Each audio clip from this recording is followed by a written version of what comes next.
Soyez les bienvenus pour cet office du Mardi Saint. En cette semaine sainte, qui est aussi pour nous un temps de doute et d'inquiétude, nous voulons laisser la lumière de Dieu entrer dans nos vies.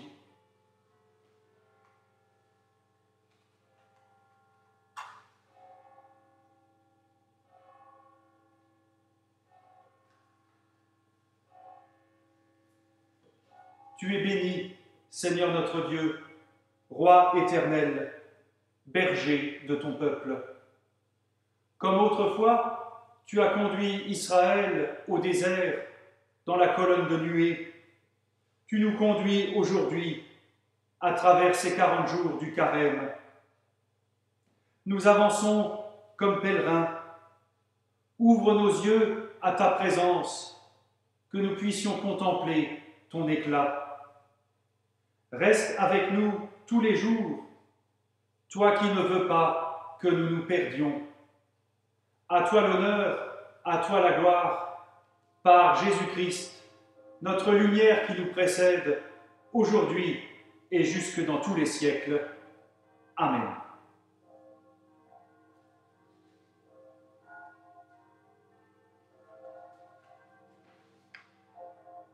Dieu, viens à mon aide, Seigneur, à notre secours.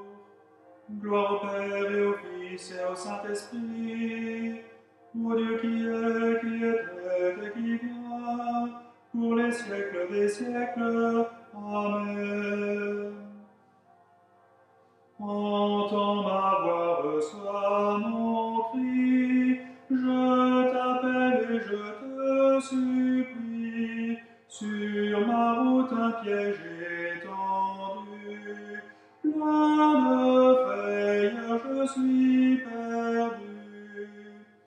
Quand nul de moi ne prend souci, quand je vais seul et sans appui, suis mon chemin de ton regard, toi mon seul bien, ma seule part. Dieu de ma vie, sois attentif, veille sur moi, pauvre et chétif. Mes poursuivants sont les plus forts, prends en pitié mon triste sort. Brise pour moi l'encerclement, je te louerai en exultant. Fais revenir dans son chanton, bénissons Dieu car il est bon. Prions avec les mots du psaume 109. Dieu de ma louange, sors de ton silence. La bouche de l'impie, la bouche du fourbe s'ouvre contre moi. Il parle de moi pour dire des mensonges. Il me cerne de propos haineux. Il m'attaque sans raison. Pour prix de mon amitié, il m'accuse. Moi qui ne suis que prière. Ils me rendent le mal pour le bien. Ils paient mon amitié de leur haine. Mais toi, Seigneur, agis pour moi à cause de ton nom. Ton amour est fidèle, délivre-moi. Vois, je suis pauvre et malheureux. Au fond de moi, mon cœur est blessé. Qu'ils soient couverts d'infamie, mes accusateurs, et revêtus du manteau de la honte. À pleine voix, je rendrai grâce au Seigneur. Je le louerai parmi la multitude. Car il se tient à la droite du pauvre pour le sauver de ceux qui le condamnent. Gloire au Père et au Fils et au Saint-Esprit, pour les siècles des siècles. Amen.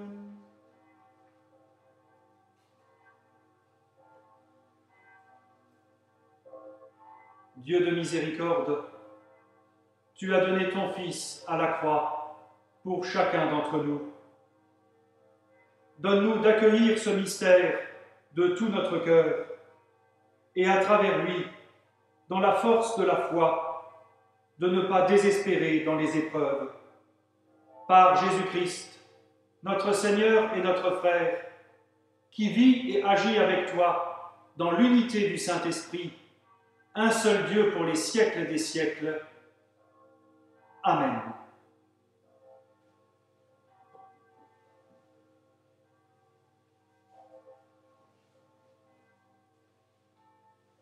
En ce mardi saint, nous voulons écouter et méditer la passion de notre Seigneur Jésus-Christ dans l'Évangile selon saint Marc. Comme ils étaient à Béthanie, chez Simon le lépreux, une femme entra pendant qu'il était à table.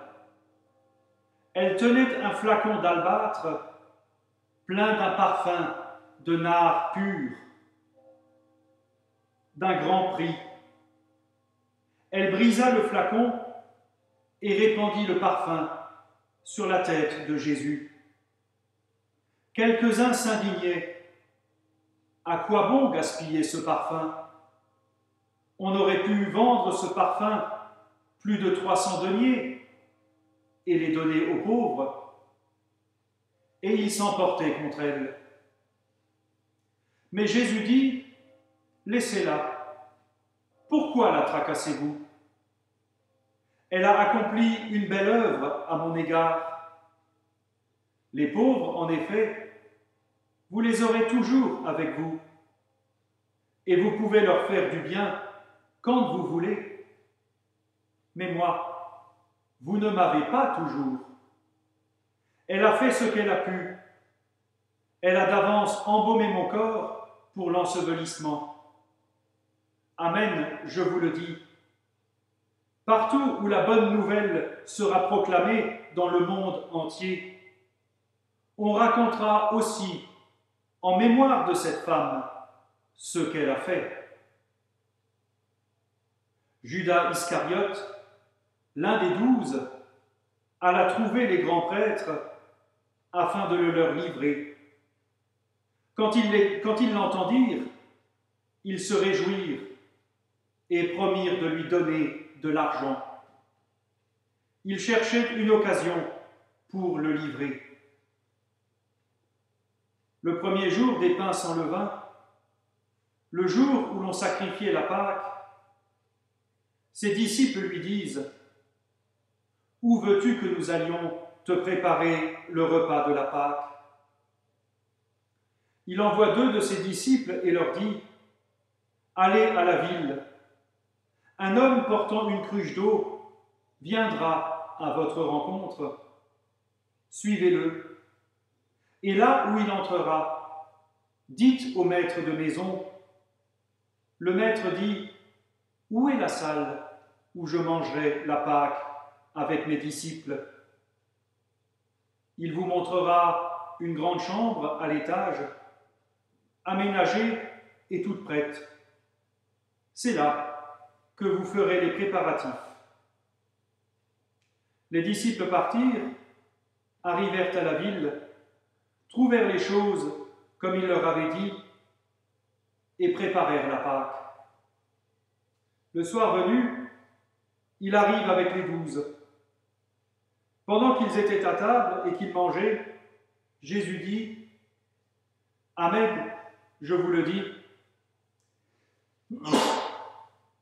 l'un d'entre vous qui mange avec moi me livrera. » Attristés, ils se mirent à lui dire l'un après l'autre, « Est-ce moi ?» Il leur répondit, « C'est l'un des 12, celui qui met avec moi la main dans le plat. Le Fils de l'homme s'en va selon ce qui est écrit de lui. Mais quel malheur pour cet homme par qui le Fils de l'homme est livré. Mieux vaudrait pour lui ne pas être né. Pendant qu'il mangeait, il prit du pain. Après avoir prononcé la bénédiction, il le rompit et le leur donna en disant : « Prenez, c'est mon corps. » Il prit ensuite une coupe. Après avoir rendu grâce, il la leur donna et ils en burent tous. Il leur dit alors : « C'est mon sang, le sang de l'alliance qui est répandu pour une multitude. Amen, je vous le dis, je ne boirai plus du produit de la vigne jusqu'au jour où je le boirai nouveau dans le royaume de Dieu. » Après avoir chanté, ils sortirent vers le mont des Oliviers. Jésus leur dit : « Il y aura pour vous tous une cause de chute, car il est écrit : je frapperai le berger, et les moutons seront dispersés. Mais après mon réveil, je vous précéderai en Galilée. »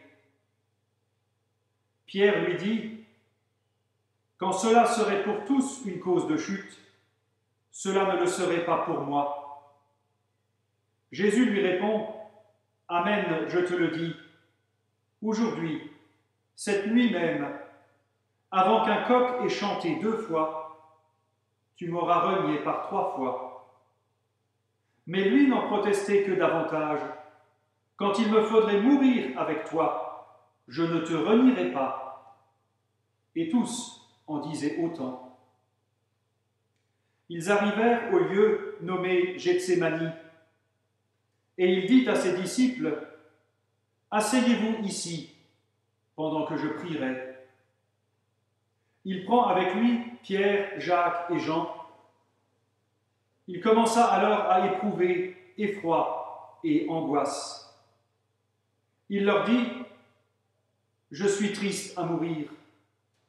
Demeurez ici et veillez. » S'étant avancé un peu, il tombait à terre et priait, pour que, s'il était possible, cette heure s'éloigne de lui.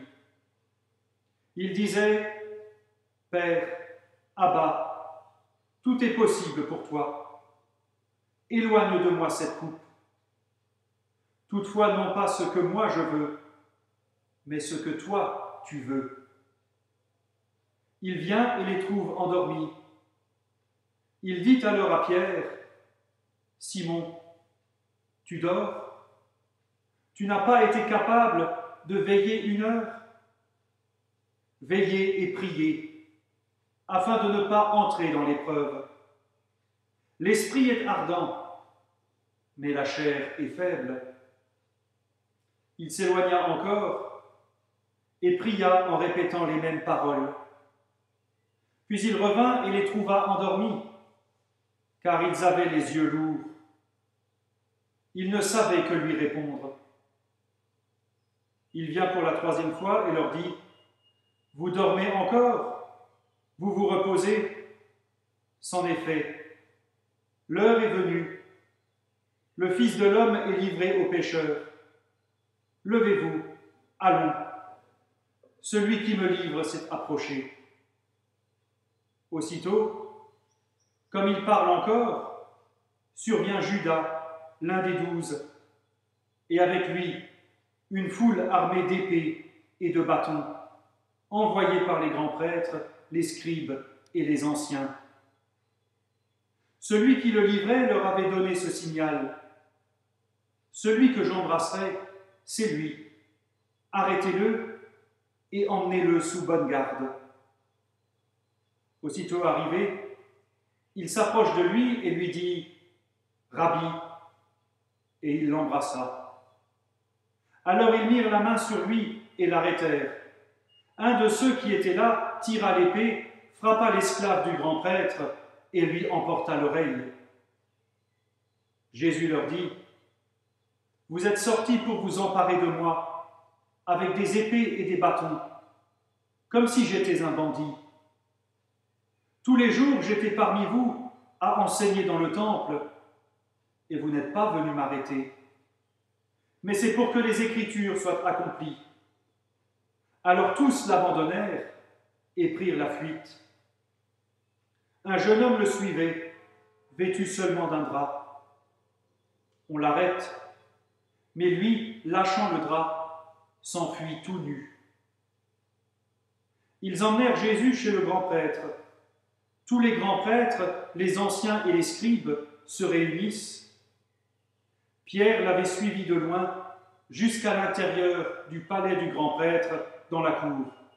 Assis avec les gardes, il se chauffait près du feu. Les grands prêtres et tout le Sanhédrin cherchaient un témoignage contre Jésus pour le faire mettre à mort. Ils n'en trouvaient pas, car beaucoup portaient de faux témoignages contre lui, mais les témoignages ne concordaient pas. Quelques-uns se levaient pour porter contre lui ce faux témoignage. Nous l'avons entendu dire, « Je détruirai ce sanctuaire fabriqué par des mains humaines, et en 3 jours, j'en construirai un autre qui ne sera pas fabriqué par des mains humaines. » Et même sur ce point-là, leurs témoignages ne concordaient pas. Alors le grand prêtre se leva au milieu de l'assemblée et demanda à Jésus, « Tu ne réponds rien ? Que dis-tu des témoignages que ces gens portent contre toi ?» Il gardait le silence, il ne répondit rien. Le grand prêtre lui demandait encore, « Est-ce toi qui es le Christ, le Fils du béni ?» Jésus répondit, « C'est moi. Et vous verrez le Fils de l'homme, assis à la droite de la puissance, et venant avec les nuées du ciel. » Alors le grand prêtre déchire ses vêtements et dit, « Qu'avons-nous encore besoin de témoins ? Vous avez entendu le blasphème, qu'en pensez-vous » Tous le condamnèrent, le déclarant passible de mort. Quelques-uns se mirent à cracher dessus, à lui voiler le visage et à le frapper à coups de poing, en lui disant « Fais le prophète !» Et les gardes le reçurent avec des gifles. Pendant que Pierre était en bas dans la cour, une des servantes du grand prêtre arrive. Voyant Pierre qui se réchauffait, elle le regarde et dit, « Toi aussi, tu étais avec le Nazaréen, Jésus. » Il le nia en disant, « Je ne sais pas, je ne comprends pas ce que tu veux dire, toi. » Puis il sortit pour aller dans le vestibule. Alors un coq chanta. La servante le vit et se remit à dire à ceux qui étaient là, « C'est l'un d'entre eux. » Lui, à nouveau, le niait. Peu après, ceux qui étaient là disaient encore à Pierre, « Vraiment, tu es de ces gens-là, car tu es aussi galiléen. » Alors il se mit à jurer, sous peine d'anathème, « Je ne connais pas cet homme. » Aussitôt, un coq chanta pour la seconde fois. Pierre se souvint de la parole que Jésus lui avait dite, « Avant qu'un coq ait chanté 2 fois, tu m'auras renié par 3 fois. » Alors il se mit à pleurer. Dès le matin, les grands prêtres tinrent conseil avec les anciens, les scribes et tout le Sanhédrin. Après avoir lié Jésus, ils l'emmenèrent et le livrèrent à Pilate. Pilate lui demanda, « Es-tu le roi des Juifs, toi ?» Il lui répond, « C'est toi qui le dis. » Les grands prêtres portaient contre lui beaucoup d'accusations. Pilate lui demandait encore, « Tu ne réponds rien ? Vois tout ce dont il t'accuse. » Mais Jésus ne répondit plus rien, ce qui étonna Pilate. À chaque fête, il leur relâchait un prisonnier, celui qu'il réclamait. Un nommé Barabbas était en prison avec des émeutiers. pour avoir, lors d'une émeute, commis un meurtre. La foule monta et se mit à demander qu'il agisse envers eux comme il avait coutume de le faire. Pilate leur répondit, « Voulez-vous que je relâche le roi des Juifs ?» Car il savait que c'était par envie que les grands prêtres l'avaient livré. Mais les grands prêtres soulevèrent la foule pour qu'ils leur relâchent plutôt Barabbas. Pilate reprit, « Que voulez-vous donc que je fasse de celui que vous appelez le roi des Juifs ?» Ils se remirent à crier, « Crucifie-le » Pilate leur disait, « Quel mal a-t-il donc fait ?» Mais ils crièrent de plus belle, « Crucifie-le » Pilate décida de satisfaire la foule. Il leur relâcha Barabbas, et après avoir fait flageller Jésus, il le livra pour qu'il soit crucifié. Les soldats l'amenèrent à l'intérieur du palais, au prétoire, et ils appellent toute la cohorte. Ils l'habillent de pourpre et posent sur sa tête une couronne d'épines tressées.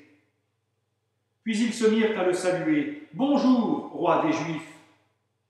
Ils lui frappaient la tête avec un roseau, lui crachaient dessus et fléchissaient les genoux pour se prosterner devant lui.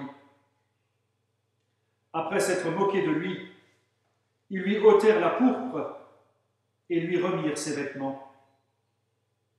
Puis ils l'emmènent pour le crucifier. Pour porter sa croix, ils réquisitionnèrent un passant qui vient de la campagne, Simon de Cyrène, père d'Alexandre et de Rufus. Et ils conduisent Jésus au lieu dit Golgotha, ce qui se traduit lieu du crâne. Ils voulurent lui donner du vin aromatisé de myrrhe, mais il n'en prit pas. Ils le crucifièrent et se partagèrent ses vêtements, en tirant au sort ce que chacun emporterait. C'était la 3e heure quand ils le crucifièrent. L'inscription indiquant le motif de sa condamnation portait ces mots, « Le roi des Juifs ». Avec lui, il crucifie 2 bandits, l'un à sa droite, l'autre à sa gauche. Les passants l'injuriaient en hochant la tête. Ils disaient « Hé, toi qui détruis le sanctuaire et reconstruis en 3 jours, sauve-toi toi-même et descends de la croix. » Les grands prêtres aussi, avec les scribes, se moquaient entre eux et disaient « Il en a sauvé d'autres, et il ne peut pas se sauver lui-même. Que le Christ, le roi d'Israël, descende maintenant de la croix, afin que nous voyions et que nous croyions. » Ceux qui étaient crucifiés avec lui l'insultaient aussi. À la 6e heure, il y eut des ténèbres sur toute la terre, jusqu'à la 9e heure. À la 9e heure, Jésus s'écria « Éloi, Éloi, lema sabachthani », ce qui se traduit « Mon Dieu, pourquoi m'as-tu abandonné ?» Quelques-uns de ceux qui étaient là l'entendirent.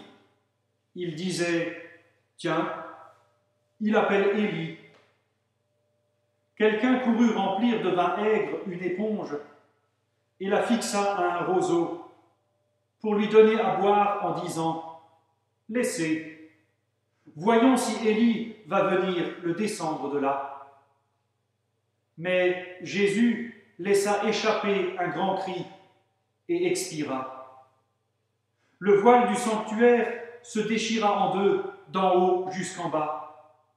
Voyant qu'il avait expiré de la sorte, le centurion qui était là, en face de lui, dit « Cet homme était vraiment fils de Dieu. » Il y avait aussi des femmes qui regardaient de loin. Parmi elles, Marie-Madeleine, Marie, mère de Jacques le mineur et de José, et Salomé, qui le suivaient et le servaient lorsqu'il était en Galilée, et beaucoup d'autres qui étaient montés avec lui à Jérusalem. Le soir était déjà là, et comme c'était la veille du sabbat, le jour de la préparation, Joseph d'Arimathée, un membre honoré du conseil, qui attendait lui aussi le règne de Dieu, arriva.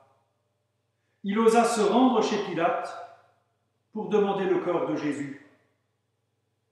Étonné qu'il soit déjà mort, Pilate fit appeler le centurion et lui demanda s'il était mort depuis longtemps. Renseigné par le centurion, il donna le corps à Joseph. Celui-ci acheta un drap, descendit Jésus de la croix, l'enveloppa avec le drap et le mit dans un tombeau taillé dans le roc. Puis il roula une pierre comme contre l'entrée du tombeau. Marie-Madeleine et Marie, mère de José, regardaient où on l'avait mis.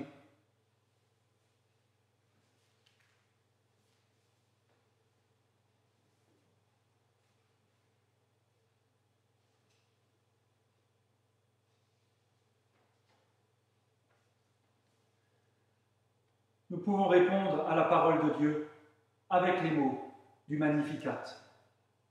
Le Seigneur fit pour moi des merveilles, saint est son nom.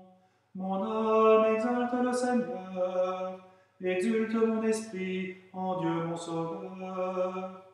Il s'est penché sur son humble servante. Désormais tous les âges me diront bienheureuse. Le puissant fit pour moi des merveilles, saint est son nom. Son amour s'étend d'âge en âge sur ceux qui le craignent. Déployant la force de son bras, il disperse les superbes. Il renverse les puissants de leur trône, il élève les humbles. Il comble de bien les affamés, renvoie les riches à les mains vides. Il relève Israël, son serviteur. Il se souvient de son amour, de la promesse faite à nos pères, en faveur d'Abraham et de sa race à jamais. Gloire au Père et au Fils et au Saint-Esprit, pour les siècles des siècles. Amen. Le Seigneur fit pour moi des merveilles, saint est son nom. Prions. Seigneur Jésus-Christ, tu es entré dans la ville sainte comme roi de paix. Viens à notre aide. Souviens-toi de ton Église, afin qu'elle témoigne du mystère de la croix en parole et en acte. Souviens-toi des puissants de ce monde. Puissent-ils te reconnaître comme le Seigneur des Seigneurs et puissent-ils agir pour la paix et la justice. Souviens-toi de ceux qui souffrent dans leur cœur et dans leur corps. Souviens-toi de ceux qui doutent, de ceux qui perdent la foi. Puisses-tu associer ta souffrance à la leur et puissent-ils connaître la résurrection. Souviens-toi de celles et ceux qui, dans ce monde, portent des responsabilités. Donne-leur de résister à la tentation du pouvoir et à la tentation de vivre au détriment des autres. Souviens-toi de nous, afin que nous n'abandonnions pas le chemin tracé par Jésus-Christ.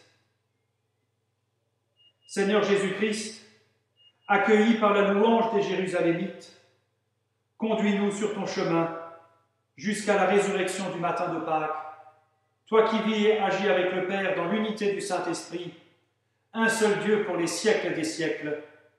Amen. Et ensemble nous pouvons prier. Notre Père qui es aux cieux, que ton nom soit sanctifié, que ton règne vienne, que ta volonté soit faite sur la terre comme au ciel. Donne-nous aujourd'hui notre pain de ce jour.